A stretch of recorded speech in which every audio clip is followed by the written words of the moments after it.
There are two types of positioners. The selection of the positioner depends on the diameter and weight of the impeller.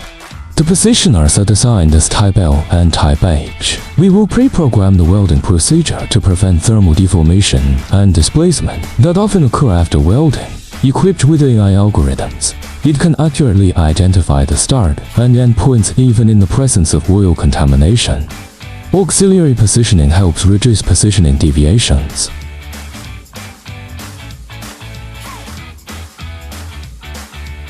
The core component is the vision system. The impeller weld recognition system consists of ABB welding robots and other equipment, which use lasers and cameras to quickly identify welds, adjust welding offsets, and continuously optimize the welding path to ensure the quality of the entire weld seam. It is equipped with a nozzle cleaner to remove welding spatter. The primary welding process is MIG welding, including intermittent welding and continuous for welding. Symmetrical welding, which facilitates heat dissipation and reduces deformation, and continuous welding are also applied. The positioner can rotate vertically and horizontally,